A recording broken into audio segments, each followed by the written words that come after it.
If this story interested you, don't forget to subscribe to our channel and tell us what city you're watching from. And now, on with the story. The morning arrived with that peculiar silence only the mansions of the heights know. A silence that isn't the absence of sound, but rather the presence of an impeccable order, where every step is calculated, every movement has its place, and voices dissolve before they can even reach the marble corridors. Jane knew this silence well. She had been working in that house for almost 8 years, witnessing the life of a family that, until recently, seemed to have found its rhythm even after the pain. She adjusted the white apron over her grey uniform and walked through the spacious kitchen, preparing breakfast as she did every morning. The aroma of freshly baked bread mingled with the smell of brewed coffee, a ritual that brought some comfort to the days. Jane had always loved that moment. It was when the house hadn't fully awakened yet, when she could hear her own thoughts and prepare for the day ahead. But something had changed.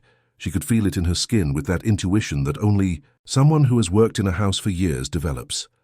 The mansion looked the same on the outside, with its impeccable gardens, its enormous windows that let light cascade in, the mahogany furniture that spoke of wealth consolidated over generations. But inside, something was different. Something was wrong. Jane placed the breakfast tray on the granite countertop and looked out the kitchen window. Outside, the gardener was already tending to the rose bushes that surrounded the pool. Life was following its normal course, but she couldn't shake the feeling that had been with her ever since Claire Roberts had entered. Edward Alister's life. Edward, her employer. A man Jane had always respected deeply. Tall, with broad shoulders, his greying hair beginning to dominate his temples, he had the air of someone who carried the world on his shoulders, but without complaint.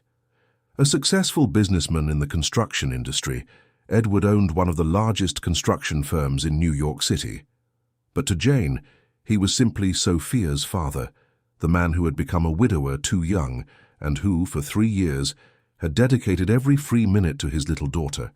Sophia, the 6-year-old girl who lit up that house, with her crystalline laughter, her hurried steps down the hallways, her spontaneous hugs that would catch Jane by surprise in the middle of the afternoon. A child with curly brown hair, large, curious eyes, always with a book under her arm or a drawing in her hands to show. Sophia was the reason Jane loved working there. It was impossible not to get attached to that little girl who called her Auntie Jane, and who, in the most difficult moments after losing her mother, found a comforting embrace in Jane. Edward's wife had passed away 3 years ago, the victim of a sudden illness that left no time for goodbyes.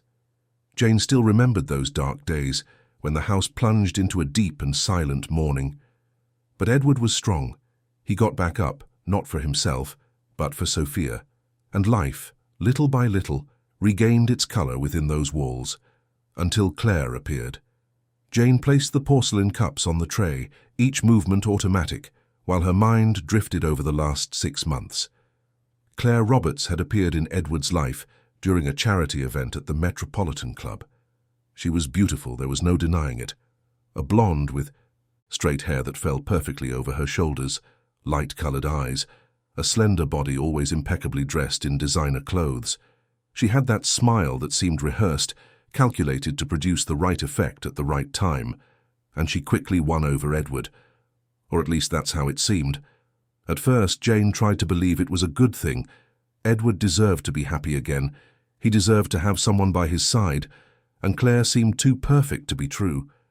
Perhaps that was precisely the problem. She was too perfect. Claire's visits became more frequent, from occasional dinners to weekends until 3 months ago she simply moved into the mansion. And with her came Nadine, her mother. Nadine Roberts was a woman in her 60s with short, platinum blonde hair, thin as a dry twig, always dressed in shades of beige and white.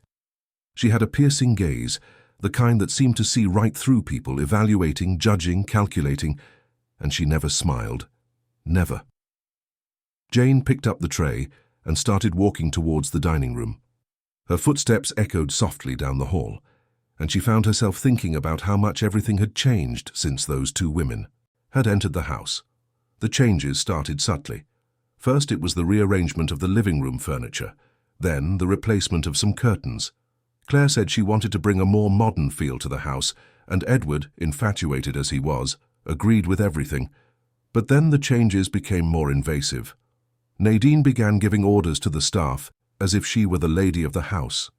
Jane, who had always had the freedom to organize the kitchen and cleaning routines, suddenly found herself being questioned about every detail. Why did she use that cleaning product and not another? Why was dinner served at 7 p.m. and not 8? Why did Sophia eat in the dining room with her father and not in her room? That last question had deeply bothered Jane. Sophia always had dinner with her father. It was a sacred moment between them, where they talked about their day, where Edward listened to stories from school, where the little girl felt loved and important. But Nadine insisted that children should have their own schedules, strict routines, discipline. And Claire agreed with every word her mother said, always with that smile that didn't reach her eyes. Jane entered the dining room and began to set the table. The room was large, with a solid wood table that could seat 12, a crystal chandelier hanging from the high ceiling, and an entire wall of glass overlooking the garden. It was a space made for gathering people, for celebrating, for living. But in recent months that space had grown cold. Sophia no longer had dinner there. Now she ate in her room, alone, with a tray that Jane brought up personally, because she couldn't bear the thought of the girl being completely isolated. And even in those brief moments when she delivered the food, Jane noticed the sadness in Sophia's eyes. The girl didn't complain, never complained, but her gaze said it all. Jane finished setting the table and returned to the kitchen. She needed to prepare Sophia's breakfast before Nadine came down and started giving orders. Lately, the girl's routine had become extremely rigid. Wake up at 6:30 in the morning, have breakfast in 15 minutes, study from 7 to 8 before going to school, come back and spend the entire afternoon in her room doing homework and extra activities that Nadine personally supervised. Sophia barely had time to play, barely had time to be a child, and the worst part was that Edward didn't seem to notice. Or maybe he didn't want to. He was so engrossed in his work, in the preparations for the wedding that would take place in 2 months, with Claire and her plans to transform the house into something even grander, that he didn't see what was happening right under his nose. His daughter was disappearing. Not physically, not yet, but emotionally. Sophia was fading, becoming a shadow of her former self. Jane prepared a smaller tray with fresh orange juice, bread with cream cheese and sliced fruit. She climbed the wide staircase that led to the second floor where the bedrooms were. The hallway was silent, the doors closed. She passed the master bedroom, where Edward and Claire slept, past the guest room that Nadine had occupied as if it were hers by right, and finally reached Sophia's room at the end of the hall. She knocked lightly on the door and entered. The girls' room was a haven of soft colors, with light pink walls, a canopy bed and shelves full of books and toys. But in recent months, that space had become almost a prison. Sophia was sitting at her desk, already dressed in her school uniform, her hair pulled back in a ponytail that was too tight, her eyes fixed on a math notebook. "Good morning, my love," Jane said in a soft voice, placing the tray on the small table next to the bed. "I brought your breakfast." Sophia looked up and managed a timid smile. "Good morning, Auntie Jane."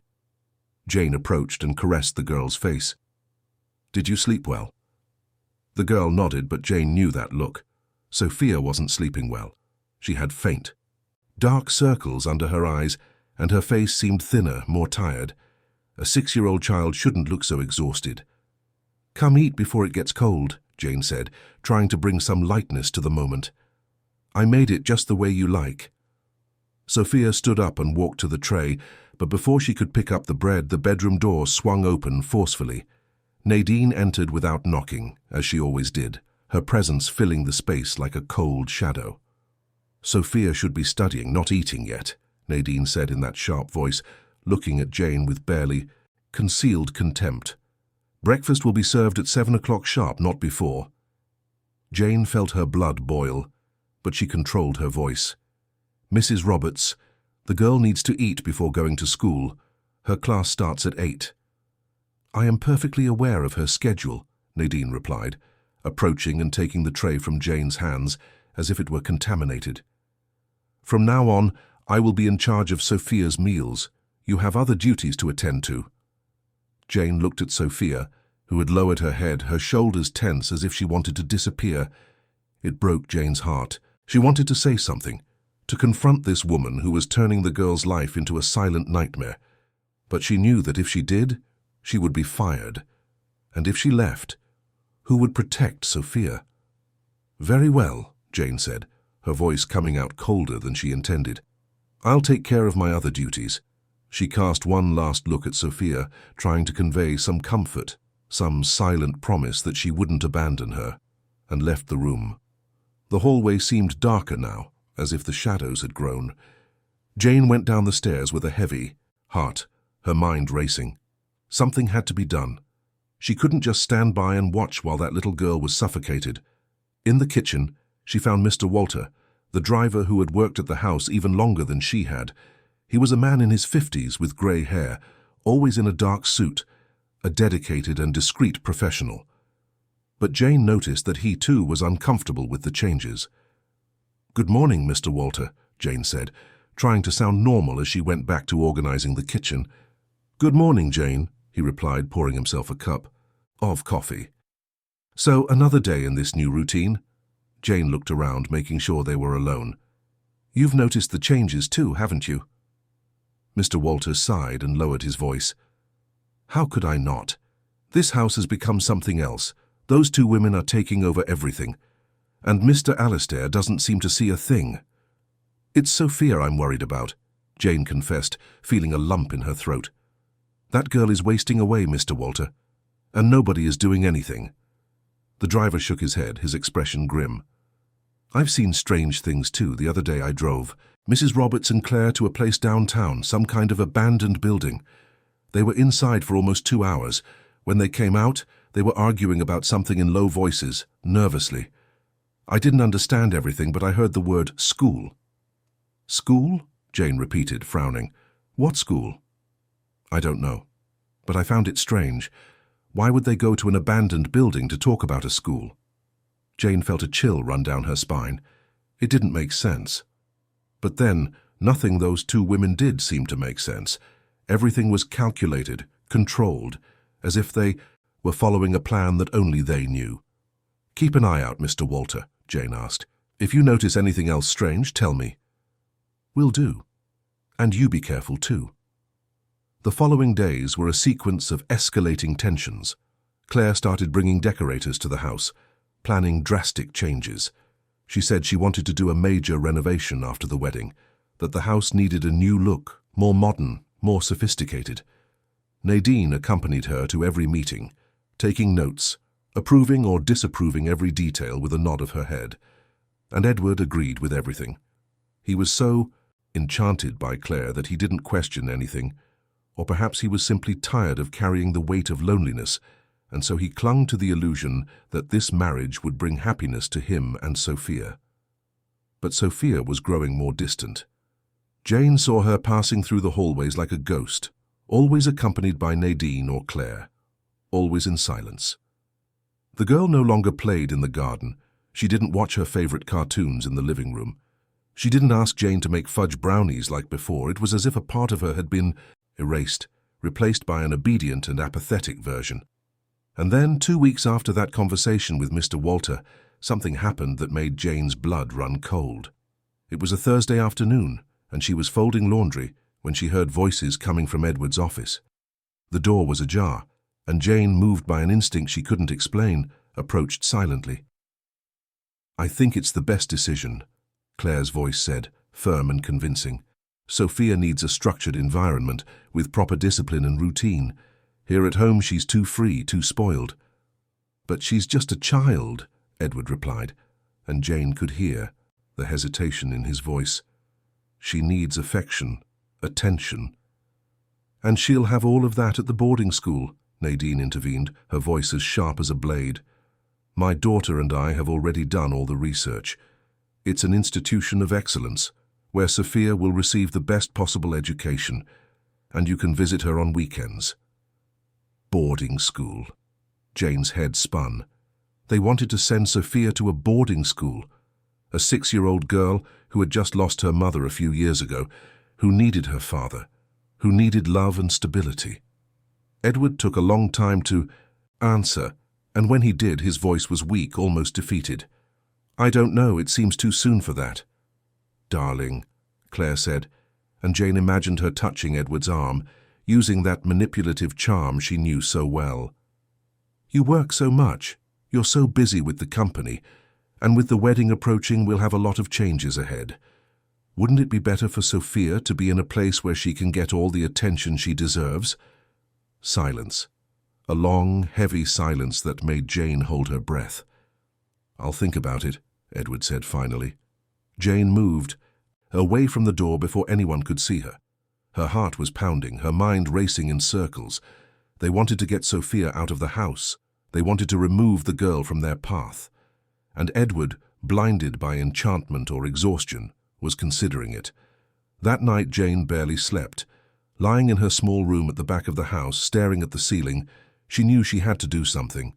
But what? She was just an employee. She had no power, no voice. If she tried to talk to Edward, Claire and Nadine would find a way to discredit her, to make her look like a meddling, jealous maid. But she couldn't just stand by. Sophia needed her. And Jane had promised herself, on the day the girl's mother passed away, that she would take care of that child as if she were her own. And promises like that are not easily broken. The days passed like gusts of cold wind, each one bringing more changes, more control, more pressure. Jane began to pay attention to every detail, every whispered conversation, every look exchanged between Claire and Nadine. There were secrets in that house, secrets that were about to swallow an innocent little girl. And Jane was determined to find out what they were before it was too late. The decision was made on a Sunday, during a brunch that Claire organized in the garden. Jane was serving fresh passion fruit juice to the guests when she heard Edward make the announcement, his voice trying to sound firm, but carrying a hesitation she knew well. "Sophia will be attending a boarding school starting next month. It's an incredible opportunity for her, an institution of excellence that will prepare her for a brilliant future." The guests, friends of the couple and some of Edward's colleagues, applauded politely. Claire smiled, that perfect empty smile, and placed her hand on Edward's shoulder in a gesture that seemed supportive, but which Jane recognized as control. Nadine, sitting at the head of the table, as if she were the true lady of the house, nodded in satisfaction. Jane almost dropped the pitcher of juice. Her legs felt weak, but she controlled herself. She looked around, searching for Sophia, and found her sitting in a corner of the garden alone with a plate of untouched fruit in her lap. The girl didn't look up, didn't react to the announcement. It was as if she already knew, as if she had already accepted her fate. After the brunch, when the guests had left and the house returned to its unsettling silence, Jane went up to Sophia's room. She knocked on the door and entered slowly. The girl was sitting on the bed, hugging a worn-out teddy bear that had been a gift from her mother. Her eyes were dry, but they held a sadness so deep that Jane felt her heart shatter. "Sophia, my love," Jane said, sitting beside her.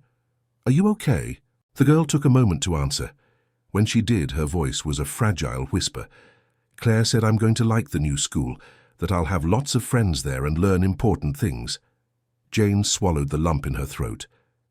"And do you want to go?" Sophia clutched the bear to her chest. "I don't know. Daddy said it's what's best for me, that he'll visit me every weekend." "But what about you, Sophia? What do you want?"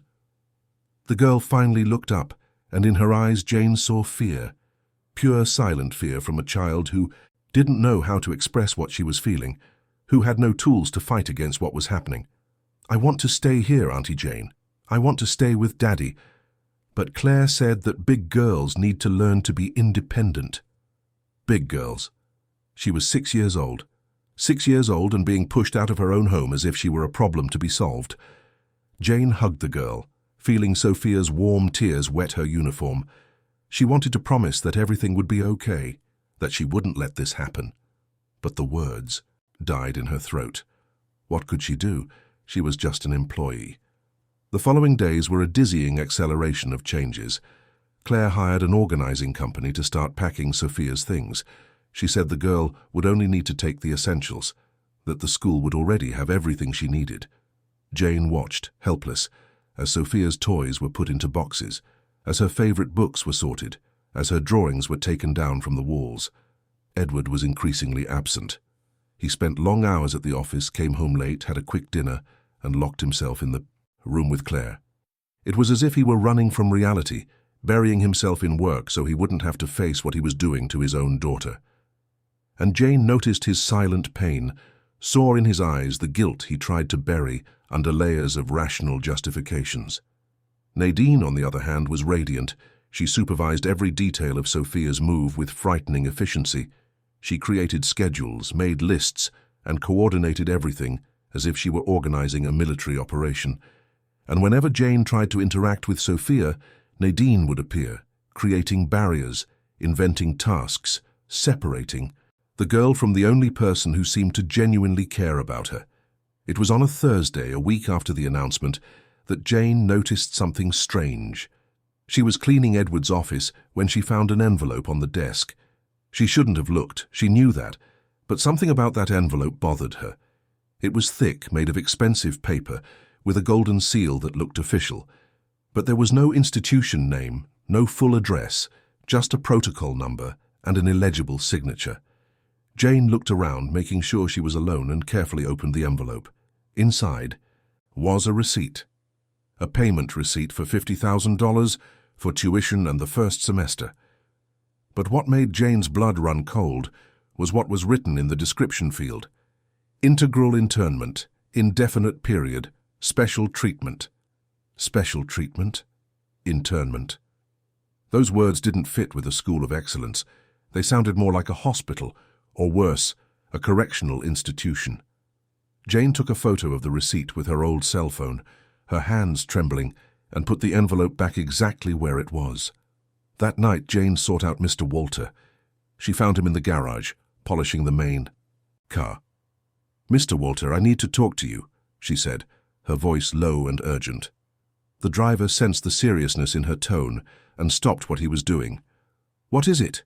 Jane showed him the photo of the receipt. "I found this in Mr. Alistair's office. Look what it says." Mr. Walter adjusted his glasses and read it carefully. The color drained from his face. "My God, this isn't a normal school." "I know, and there's more. You said you took Mrs. Roberts and Claire to an abandoned building. Can you tell me where it is?" The driver thought for a moment. "It's in the Bronx, near that area they're revitalizing. The building is old, looks like it used to be a factory or a warehouse. It's well hidden among other empty buildings." Jane felt her stomach churn. "I need to go there." "Are you crazy? If they find out, you'll be fired on the spot." "I know, but I can't let this happen to Sophia, Mr. Walter. That girl is being handed over to who knows what, and Mr. Alistair has no idea."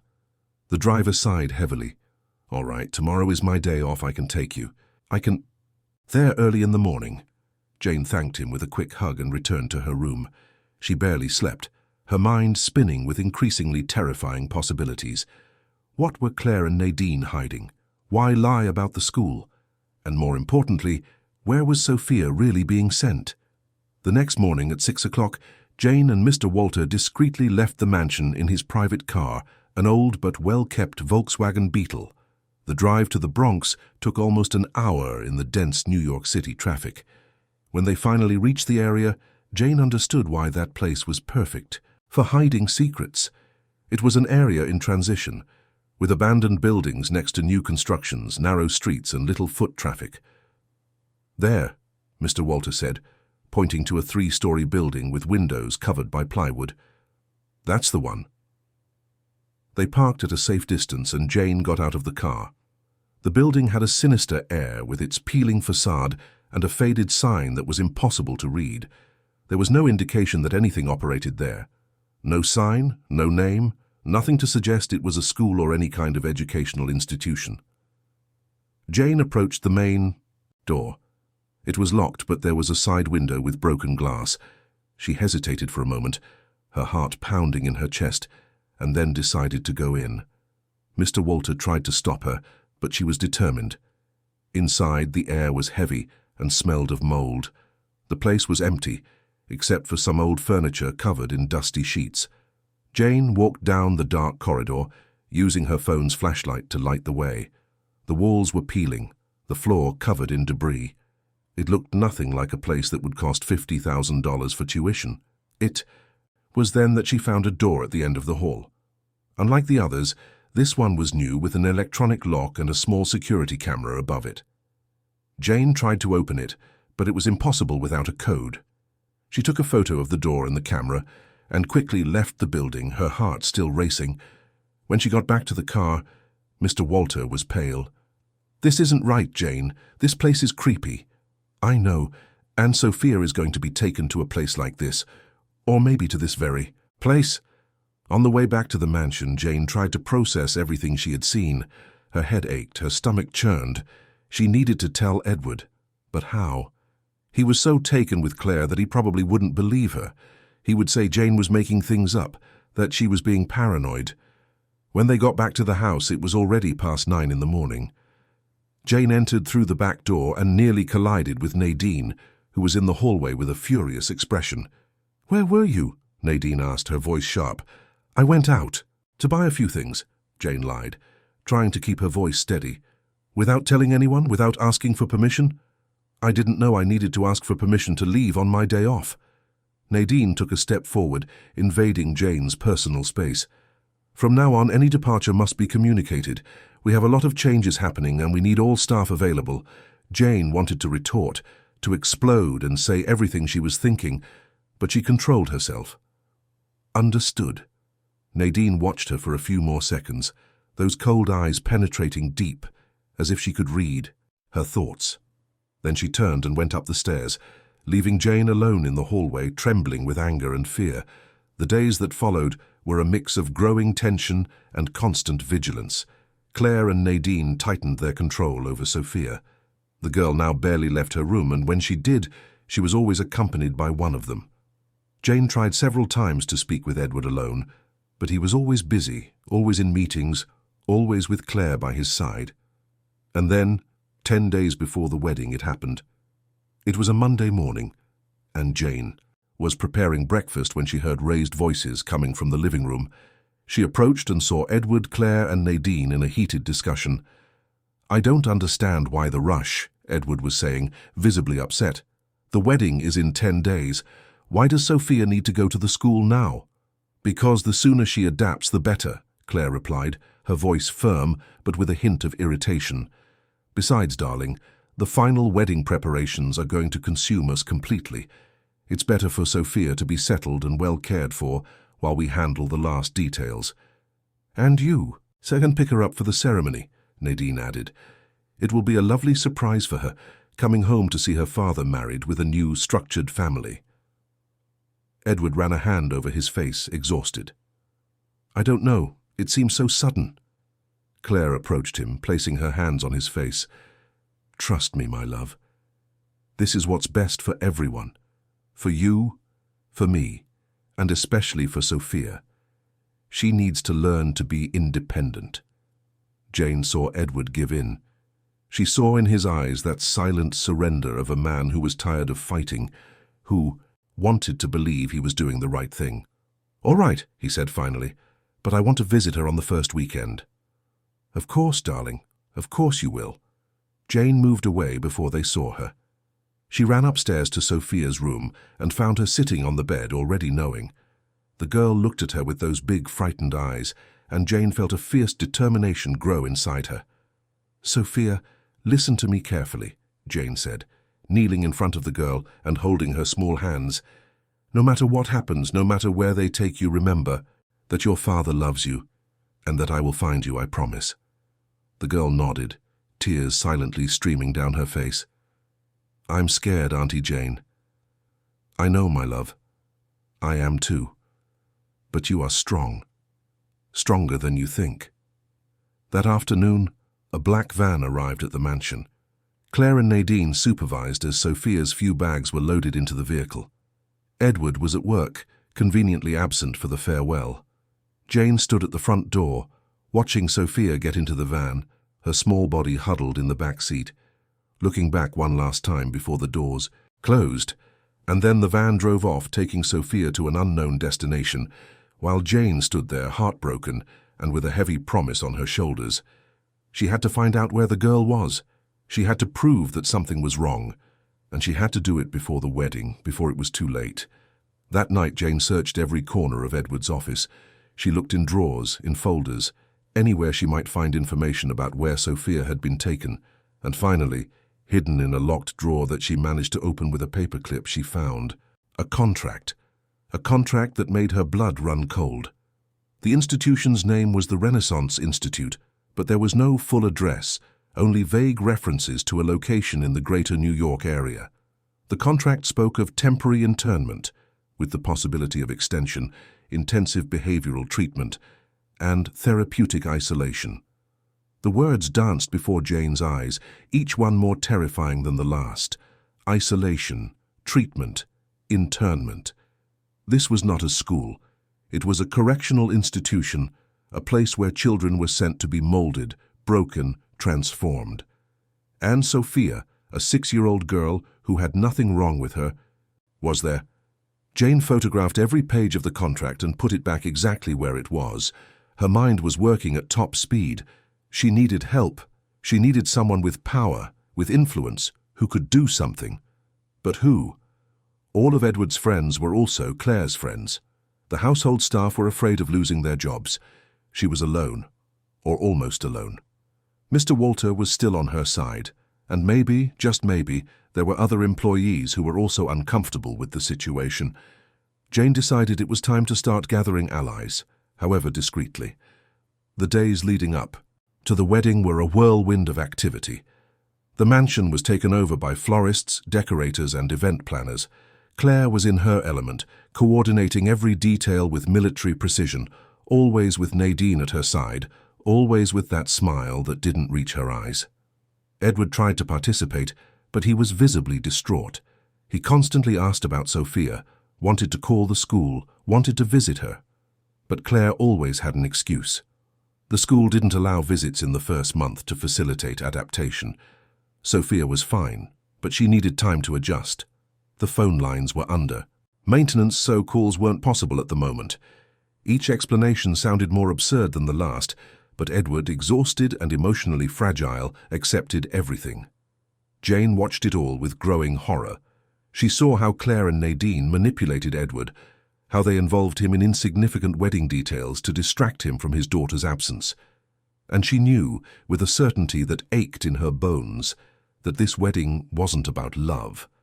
It was about control. It was about power. It was about removing all obstacles from their path, and Sophia was the biggest obstacle of all. On the eve of the wedding, as the house buzzed with final preparations, Jane made a decision. She couldn't yet prove what Claire and Nadine had done. She didn't have enough concrete evidence, but she could plant a seed of doubt. She could make people start asking questions. And she could ensure that when the truth finally came out, she would be there to witness it. She spent the night awake, mentally organizing every piece of information she had collected, every photo, every suspicious detail. And for the first time in weeks, she felt something other than fear and helplessness. She felt a cold, clear determination. Claire and Nadine might have money, power, and influence, but Jane had something more important. She had the truth, and the truth, she knew, always finds a way to come to light. The wedding day dawned with an overcast sky, as if nature itself felt the weight of what was to come. The Saturday arrived charged with a frantic energy that took over the mansion from the early hours of the morning. The ceremony was scheduled for 5 in the afternoon in the main garden, and every detail had to be perfect. Claire woke up early despite all. Recommendations to rest. Jane saw her coming down the stairs at 6 in the morning, already made up, already impeccable, checking every flower arrangement, every aligned chair, every crystal glass on the tables. Nadine was by her side, as always, noting details in a black leather notebook, giving orders to the staff hired for the event with an authority that made everyone bow. Jane spent the morning in the kitchen, assisting the catering team that had been hired. But her mind was far away. It was with Sophia, somewhere unknown, probably scared, probably wondering why her father had abandoned her. The image of the girl getting into that black van haunted Jane. She had promised to find her, and so far she had managed nothing but fragments of information that led nowhere. Mr. Walter appeared in the kitchen around 10, disguising his presence by asking for a glass of water. He approached Jane and whispered, "I need to talk to you, it's urgent." Jane looked around. The kitchen was full of people, but everyone was too busy to pay attention. "Meet me in the garage in 5 minutes." When Jane arrived at the garage, Mr. Walter was leaning against the car, his expression grave. "I found something," he said, taking his phone out of his pocket. "Last night, after everyone was asleep, I kept watch. I saw Mrs. Roberts leave the house and get into a car that was waiting on the corner. I followed them." Jane felt her heart race. Where did they go? To the same building in the Bronx. But this time they went in through a side door I hadn't seen before. I waited outside for almost 2 hours. When she came out, she was on the phone, talking loudly, nervously. I managed to record part of the conversation. Mr. Walter played the audio. Nadine's voice echoed, distorted but understandable. "No, there can be no mistakes. She stays there until I say otherwise, and you guarantee no one will find her. Good. The wedding is this afternoon. After that, we can resolve the situation permanently." Jane felt the blood freeze in her veins. Permanently? What did that mean? "Mr. Walter, we have to do something, now." "I know. That's why I recorded it. But who do we take this to? The police will want concrete proof, an exact address, and we don't have that. And if Edward finds out before the ceremony, Claire will find a way to convince him everything is fine. She always does." Jane rubbed her face, trying to think.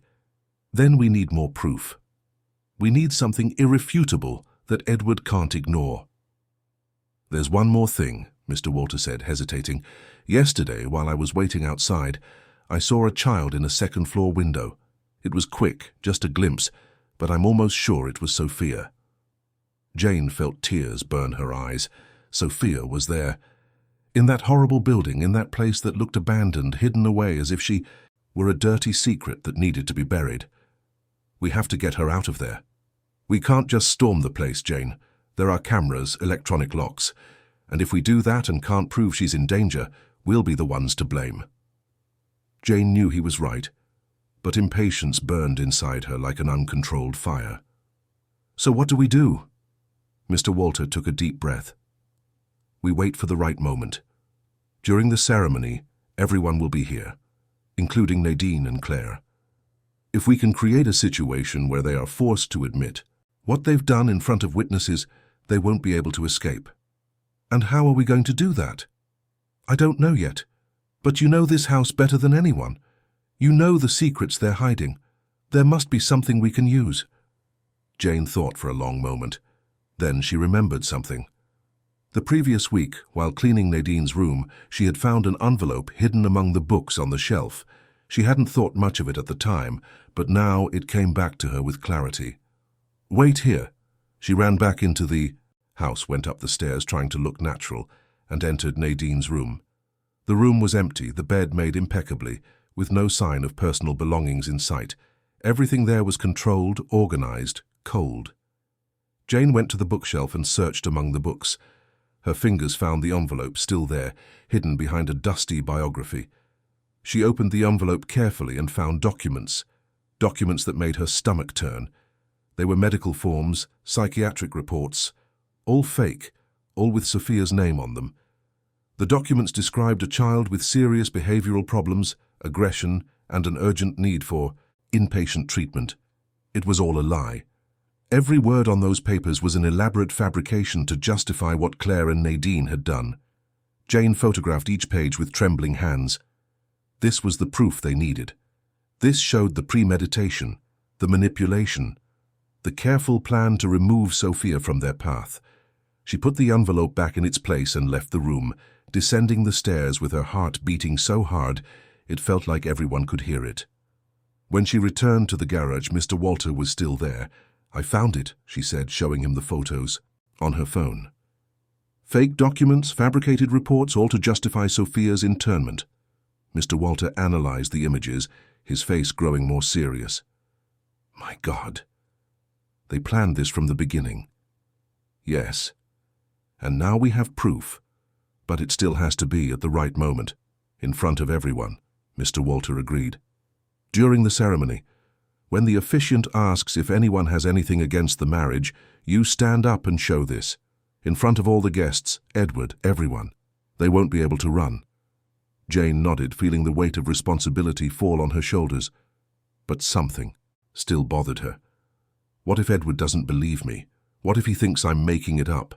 That's why we need one more thing, Mr. Walter said, his eyes shining with determination. We need to bring Sophia back, before the ceremony. Jane looked at him as if he had gone mad. How? The place is locked. There are cameras, probably security guards. I know. But I also know that Mrs. Roberts will be here, getting ready, taking care of the last details. If we leave now, we have almost 6 hours until the ceremony. That's enough time to go there. Find a way in, get Sophia and come back. When the ceremony starts, we'll have the girl here and the documentary evidence. Then there will be no denying it. It's too risky, Mr. Walter. I know, but it's the only chance we have to save that girl. Jane looked at the clock. It was 10:15 in the morning. If they left now, they would have time, but the risk was immense. If they were caught, they would lose everything. But if they did nothing, Sophia would remain trapped in that place, at the mercy of a plan that would lead her who knows where. Let's go, Jane said finally, her voice firm despite the fear she felt. They left the mansion discreetly, using Mr. Walter's car again. The city was bustling on that Saturday morning, with heavy traffic and crowded streets. The drive to the Bronx seemed endless, each red light a torture, each lost minute an agony. Jane looked out the window without really seeing anything, her mind focused only on Sophia, on reaching her, on getting her out of that place. When they finally arrived at the building, it looked even more sinister in the daylight. The street was empty, with only a few homeless people sleeping on the sidewalks and 1 or 2 hurried pedestrians. Mr. Walter parked the car in the same spot as before, and they got out. There's a side gate, he said, pointing to a small alley next to the building. That's where Mrs. Roberts went in yesterday. They walked to the alley, and Jane saw the rusty iron gate. It was ajar, as if someone had forgotten to close it properly. Mr. Walter pushed it, and it opened with a loud creak that made Jane flinch. They entered slowly, alert to any movement or sound. The inside of the building was even worse than Jane remembered. The hallway was darker, more suffocating. But now there were signs that someone was using the place. New electrical cables hung from the walls, a dim light was on at the end of the hall, and the distant sound of voices could be heard. Jane and Mr. Walter exchanged a look. There were people there. They had to be careful. They moved down the hallway, avoiding making noise, until they reached the door with the electronic lock that Jane had seen on her first visit. But now the door was ajar, with light spilling out from inside. Mr. Walter peeked through the crack and then signaled to Jane. There was a room on the other side, with a few chairs, a table, and at the back, another door. And on that door, a small glass peephole. Jane approached and looked through the glass. What she saw made her heart stop. It was a small room, with white walls, a simple bed, and a window with bars. And sitting on the bed, wrapped in a thin blanket, was Sophia. The girl was visibly thinner, paler, and her eyes had the empty expression of someone who had given up hope of rescue. She was wearing a grey outfit that looked like hospital scrubs, and there was a tray of untouched food on the floor beside the bed. Jane felt tears stream down her face. "Sophia," she whispered, tapping lightly on the glass. The girl looked up, and for a moment she seemed not to believe what she was seeing. Then her face lit up, and she ran to the door, banging on the other side. "Auntie Jane! Auntie Jane, get me out of here, please!" Mr. Walter tried to open the door, but it was locked with an electronic keypad. "We need the code," he said, desperate. Jane looked around, searching for something, anything. It was then she saw on the table an open notebook with notes. She approached and read it. They were detailed instructions about Sophia, medication schedules, behavioral reports, and in the corner of the page, 4 underlined numbers. The code. "Here," she said, grabbing the notebook. 3, 7, 29. Mr. Walter typed the code into the lock. There was a click, and the door opened. Sophia ran out and threw herself into Jane's arms, sobbing. "Auntie Jane, I knew you would come. I knew it." Jane hugged the girl tightly, feeling her small body tremble. "It's okay, my love. I'm here. We're taking you home." But before they could leave, they heard heavy footsteps coming down the hall. A man's voice shouted, "Someone's in there!" Mr. Walter scooped Sophia into his arms and ran, with Jane right behind him. They crossed the room, went back into the dark hallway, and out through the side gate. Behind them, the shouting continued, but they didn't stop to look. They ran to the car, Mr. Walter, put Sophia in the back seat and sped away. Jane turned in her seat and hugged Sophia, who was still crying but now with relief. "You're safe, my love. You're safe." The ride back to the mansion was made in tense silence. Sophia fell asleep in Jane's arms, emotionally and physically exhausted. Mr. Walter drove fast but carefully, constantly checking the rearview mirror to see if they were being followed. When they arrived at the mansion, it was already past noon. The house was in a complete chaos of preparations. Florists, decorators, waiters, musicians, all working at the same time. Mr. Walter parked in the garage out of everyone's sight, and Jane got out of the car with Sophia still in her arms. "We need to hide her until the right time," Mr. Walter said. "If Nadine or Claire see her, they'll try to stop us." "My room," Jane said. "No one will go there." They took Sophia to Jane's small room at the back of the house, away from the main activity. Jane gave the girl a bath, dressed her in clean clothes she had managed to discreetly grab from Sophia's old room, and gave her something to eat. Sophia ate slowly, still frightened, but gradually she began to relax, realizing she was truly safe. "Auntie Jane, why did Claire do this to me?" Sophia asked, her voice small and hurt. "Did I do something wrong?" Jane knelt in front of her, holding her little hands. "No, my love, you did nothing wrong. Some people do bad things for no reason. But you're home now, and I'm going to make sure nothing bad ever happens to you again." "And Daddy? Does he know?" "He will. Very soon, he will know everything." The hours passed with torturous slowness. Jane stayed, with Sophia, calming her, talking to her, trying to make the girl feel safe again. Mr. Walter made quick visits to update her on the preparations. Claire was radiant, Nadine was relentless, and Edward was nervous, like any groom on his wedding day. At 4 in the afternoon, Jane dressed Sophia in a simple dress she had bought months ago, but that the girl had never worn. She carefully combed her hair and looked at her. Sophia looked fragile, but there was a new determination in her eyes. The girl knew something important was about to happen. "You'll need to be strong for just a little longer," Jane said. "When we get there, when I give the signal, you'll appear, and your father will see that you're okay." "I'm ready, Auntie Jane." At 5 o'clock sharp, the guests began to arrive. They were people from New York high society, business people, friends from the club, women in long gowns and men in impeccable suits. Everyone was directed to the garden, where the chairs were perfectly aligned. The white flower arrangements created a stunning aisle, and an altar set up under a decorated gazebo awaited the bride and groom. Jane positioned Sophia in one of the empty rooms on the second floor, with a direct view of the garden. Mr. Walter stayed with the girl, ready to bring her down when the time came. And Jane went downstairs, blending in with the staff serving the guests. The music began to play. Edward emerged from inside the house, handsome in his light grey suit, but with eyes that betrayed a poorly concealed sadness. He walked to the altar and waited, his nervous hands repeatedly adjusting his tie. Then Claire appeared. She was stunning in a white mermaid dress that highlighted every curve of her body. The veil fell delicately over her face, and she carried a bouquet of white roses. Nadine accompanied her, proud, impeccable in her beige dress. The guests whispered in admiration. Claire walked down the aisle of flowers, her perfect smile fixed on her face, her eyes focused on Edward. When she reached the altar, the officiant began the ceremony. Jane watched from a distance, her heart pounding, waiting for the right moment.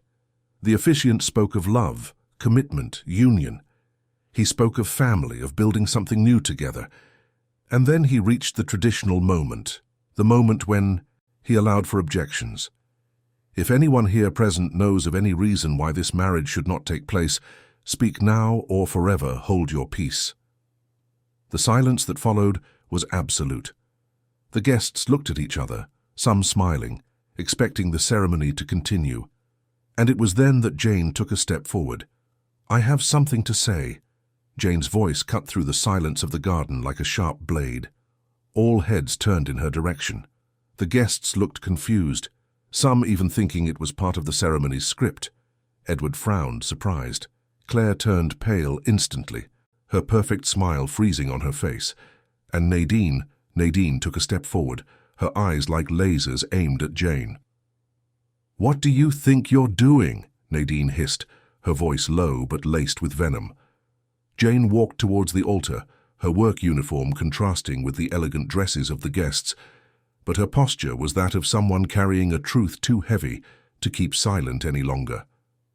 "Edward, you need to hear this. Everyone here needs to hear this." "Jane, what's going on?" Edward asked, his voice filled with confusion. "This is not the time." "This is exactly the time," Jane said, pulling her phone from her pocket. "Because this wedding is a lie built on deceit, manipulation, and cruelty, and the biggest victim of it all is your daughter." The mention of Sophia made Edward stiffen. "What are you talking about? Sophia is at school, she's safe." "She is not," Jane said, her voice firm. "Sophia never went to any school. She was locked away in an abandoned building in the Bronx, isolated, medicated, and hidden away as if she were a problem to be discarded." The garden erupted in murmurs. The guests began to whisper among themselves. Claire stepped forward, trying to maintain her composure. "This is absurd. This woman is clearly unstable, Edward. She's making up ridiculous lies to sabotage our wedding." "Lies?" Jane asked, holding up her phone. "Then explain this." She projected the photo of the receipt she had found onto her phone screen, enlarging it so everyone could see. "Integral internment, indefinite period, special treatment. $50,000 paid to an institution with no full name, no official address, no accreditation. What kind of school operates like that?" Edward took the phone from Jane's hands, his eyes scanning the document. The color drained from his face as he read. "Claire, what is this?" "It's a misunderstanding," Claire replied quickly, but her voice was trembling. "The documentation is being regularized. The school is discreet to protect the privacy of important families." "Discreet or clandestine?" Jane retorted, showing another photo. "Because this is the place where your daughter was left, an abandoned building with a hidden electronic lock in the back. And these," she showed the photos of the medical reports, "are fake documents, fabricated psychiatric reports to justify the internment of a perfectly healthy little girl." "Enough!" Nadine shouted, advancing towards Jane. "You're fired. Get out of here immediately before I call security." "Call them," Jane said, her voice calm but determined. "Call security and explain to them why there's a child locked in an abandoned building. Explain this recording to them." She played the audio that Mr. Walter had captured. Nadine's voice echoed through the silent garden. "No, there can be no mistakes. She stays there until I say otherwise. And you guarantee no one will find her." "Good. The wedding is this afternoon. After that, we can resolve the situation permanently." The impact was immediate. Guests began to rise, some horrified, others in disbelief. Edward dropped the bouquet he had received from Claire and turned to her with an expression that mixed shock, anger, and pain. "Claire, tell me this isn't true. Tell me you didn't do this to my daughter." Claire tried to touch his arm, but Edward recoiled as if her touch burned him. "My love, you don't understand. It was for her own good. Sophia was becoming an obstacle to our happiness, to our new family. She needed to be corrected, molded." "Corrected?" Edward's voice was a horrified whisper. "She's 6 years old. She's my daughter." "And for that very reason," Nadine intervened, trying to regain control of the situation, "we took the necessary measures. You were too blinded by grief, spoiling the girl too much. She needed discipline, structure. We gave that to her." "You locked her up like a prisoner," Edward shouted, his voice finally breaking his composure. "You drugged her. You hid her. And I, like an idiot, believed every word." Claire tried to approach him again, fake tears starting to roll down her perfectly made-up face. "I did it for us, Edward, for our future. That girl was between us. I had to. Make sure we had a chance to be happy." "A chance?" Edward took a step back, looking at Claire as if seeing her for the first time. "You destroyed my daughter for a chance to be happy?" It was at that moment that a small, fragile voice echoed from one of the side doors of the mansion. "Daddy!" Everyone turned, and there stood Sophia, wearing a simple dress, her freshly combed hair falling over her shoulders, her large, frightened eyes fixed on her father. Mr. Walter stood behind her, ready to protect her if necessary. Time seemed to stop. Edward was paralyzed for a second, as if his brain couldn't process what he was seeing. Then, with a cry that came from the depths of his soul, he ran towards his daughter. "Sophia, my girl!" He swept her into his arms, holding her against his chest, so tightly it seemed he was afraid she would disappear again. Sophia began to cry, clinging to her father, as if he were the only solid thing in a world that had crumbled around her.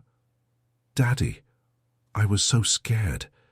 They put me in that dark place, and I didn't know if you would. Come get me." Edward fell to his knees on the ground, still holding his daughter, sobbing uncontrollably. "I'm sorry, my daughter. I'm sorry I didn't see. I'm sorry I failed you. Never again, do you hear me? I will never let anyone hurt you again." The guests were in complete shock. Some were crying openly. Others were taking out their phones, recording everything, some already calling people, sharing what was happening. The perfect wedding had turned into an exposed nightmare. Claire stood at the altar, her white dress suddenly looking like a shroud. She stared at the scene, her mask of perfection finally cracking. Nadine tried to move towards the exit, but Mr. Walter blocked her path. "Where do you think you're going?" he asked firmly. "Get out of my way," Nadine said, her voice losing all its previous authority. It was then that one of the guests, a man in a dark suit whom Jane recognized as one of Edward's business partners, stood up. "I've already called the police. They're on their way." Claire finally collapsed. "No, this can't be happening. This wasn't supposed to happen." She tried to run but tripped on her own dress and fell to her knees. Nadine rushed to her, trying to help her up, but the two event security guards, directed by some indignant guests, surrounded them. Edward stood up, still holding Sophia, and walked over to where Claire was on the ground. He looked down at her, and in his eyes was a mixture of pain, anger, and surprisingly, pity. How could you? How could you do this to an innocent child? Claire lifted her face, her makeup smeared, her hair disheveled. "I loved you," she whispered. "I really did love you. But that girl was always between us. Always. And my mother made me see that the only way for us to have a future was to remove the obstacle." "She is not an obstacle," Edward said, his voice breaking. "She is my daughter. She is the reason I wake up every day. And you tried to take that from me." The sound of sirens began to echo in the distance. The police were arriving. Nadine tried one last time to escape, pushing one of the guards, but Mr. Walter and other guests held her back. "Let me go. You don't understand. We were doing what was best for that child. She was being spoiled, ruined." "What's best?" a female voice said. One of the guests, an elegant woman with grey hair, stood up. "You locked a 6-year-old child in an abandoned building, falsified medical documents, and planned to do something permanent with her. That is not love, that is not care, that is pure cruelty." The police cars arrived, their blue and red lights illuminating the garden that had been prepared for a celebration. 4 officers entered, led by a detective who quickly assessed the situation. Jane approached and handed him her phone with all the evidence, the photos, the audio, the documents. The detective examined everything with growing attention. His face grew more and more serious. After a few minutes, he signaled to his colleagues. "Claire Roberts and Nadine Roberts, you are under arrest for questioning regarding kidnapping, false imprisonment, forgery of documents, and child abuse. Anything you say can and will be used against you." "No," Claire screamed as she was handcuffed. "This is a mistake. You can't do this. Edward, tell them. Tell them it was a misunderstanding." But Edward said nothing. He simply turned his back, shielding Sophia from having to see those women being taken away. The little girl hid her face in her father's shoulder, trembling. Jane approached and placed a protective hand on Sophia's back. As Claire and Nadine were led away, screaming, crying, trying to justify themselves, the guests began to disperse. Some came to Edward, offering support, expressing shock and solidarity. Others simply left in silence, processing what they had witnessed. When the garden was finally empty, except for Edward, Sophia, Jane, and Mr. Walter, the silence that fell was different from the one that used to inhabit the mansion. It wasn't a silence of control or secrets. It was a silence of exhaustion, of relief, of pain beginning to heal. Edward finally set Sophia down but kept his hands on her shoulders. He looked at Jane with red, swollen eyes. "You saved my daughter. You were the only one who saw, the only one who acted." Jane shook her head. "I just did what was right, what anyone should have done." "But you did it. When I failed as a father, when I was too blind to see what was happening under my own nose, you were there for her. I can never thank you enough." Sophia let go of her father's hand and ran to Jane, hugging her waist. "You saved me, Auntie Jane. You promised you would come get me, and you did." Jane knelt and hugged the girl, letting the tears finally fall.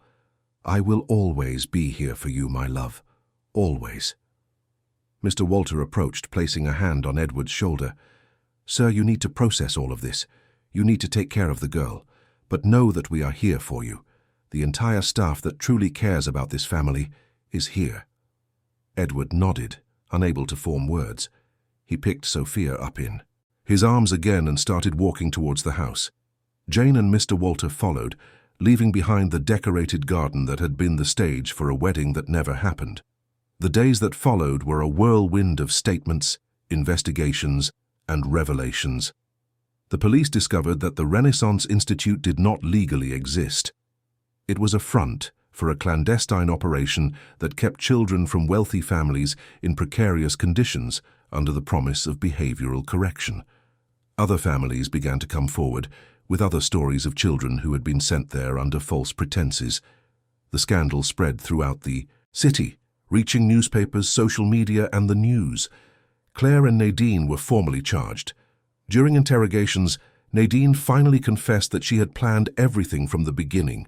She had raised Claire to be ambitious, to seek out wealthy men, to secure a future of luxury and power. When Claire met Edward, Nadine saw the perfect opportunity. A wealthy, emotionally vulnerable widower with a young daughter who could be easily removed from the picture. The plan was simple: gain Edward's trust, marry him, permanently remove Sophia, and assume total control over the family's fortune and business. But they hadn't counted on Jane. They hadn't counted on someone who truly loved that child and was willing to risk everything to protect her. Edward threw himself into therapy, taking Sophia with him. Father and daughter needed to rebuild their trust, to heal the wounds that those terrible months had left. And slowly, day by day, the girl began to return to her old self. Her crystalline laughter once again echoed through the mansion's corridors. Her drawings once again decorated the walls. And she began to sleep peacefully again, knowing she was safe. Jane continued to work at the house, but now she was no longer just an employee. She was part of the family. Edward insisted she move into one of the guest rooms, saying Sophia needed to have her close, and Jane accepted because that little girl had become her reason to fight. 3 months after that fateful day, on a sunny Sunday afternoon, Edward, Sophia, and Jane were in the mansion's garden. The wedding decorations had been completely removed, replaced by a playground that Edward had built especially for Sophia. The girl was playing on the swing, laughing loudly, while Edward gently pushed her. Jane watched from a distance, sitting on a wooden bench, a small smile on her face. Mr. Walter approached and sat beside her. "You saved that girl," he said. "You saved this family." "We saved her," Jane corrected. "You were with me every step of the way. Without you, I couldn't have done it." They sat there in comfortable silence, watching Sophia play. The girl jumped off the swing and ran to Jane, throwing herself into her lap. "Auntie Jane, come play with me." Jane laughed and stood up, letting Sophia pull her by the hand towards the playground. Edward smiled at her, a genuine smile filled with gratitude and affection. Life had given this family a second chance, a chance to start over, to heal, to be truly happy. And as the sun set over New York City, painting the sky in shades of orange and pink, the mansion in the Heights finally knew the kind of silence that matters. Not the silence of control or secrets, but the silence of peace. The silence of a family that had faced the darkness and chosen the light. The silence of a true love, the kind that protects, that fights, that never gives up. And in Jane's heart, the certainty settled. She had done more than save a child. She had proven that sometimes the most unlikely people are the true heroes. That courage doesn't need titles or power, just a heart that refuses to stay silent when injustice occurs. Sophia would grow up knowing this. She would grow up knowing she had been loved enough for someone to risk everything for her, and that knowledge, that certainty of being loved, would be the foundation upon which she would build her entire life. The mansion's garden, which had been the stage for a painful revelation, was now a stage for children's laughter and promises of better days. And somewhere in the city, in a cold cell, Claire and Nadine faced the consequences of their choices. Justice, though slow, had arrived, and the truth, however painful, had prevailed. This was the story of how an employee became a child's savior, of how true love manifested not in white dresses and empty promises, but in courageous actions and genuine sacrifices, and of how sometimes the family we choose is just as important as the one we are born into. In the end, what remained were not the scars, but the lessons. The lesson that silence can be an accomplice to evil. The lesson that watching is not enough. One must act. And the most important lesson of all, that a single person, armed only with courage and love, can change the course of an entire life. And Sophia, years later, when she was a grown woman, would tell this story to her own children. She would tell them about the woman who saved her, about the day she was almost lost but was rescued, about how true love manifests in the simplest actions and the most difficult choices. And her voice, as she told this story, would carry not just the pain of those dark days, but above all, the gratitude for having been loved so deeply and unconditionally. And Jane, the woman who was once just an employee, but who became a little girl's guardian angel, would live the rest of her days knowing she had made a difference, that she had been the voice when everyone else was silent, that she had been the light when darkness threatened to win, and that in the end was more than enough. Dear listeners, we hope the story of Sophia, Edward, and Jane has touched your heart. If you were moved by the courage of this woman who refused to stay silent, please leave a like, subscribe to the channel, and tell us in the comments what marked you the most in this narrative. Every day, we bring intense stories like this one, which reveal the deepest side of the human soul, and remind us that true love manifests not in words, but in actions. We look forward to seeing you in the next episode, with another story that will stir your emotions and make you reflect on what truly matters in life.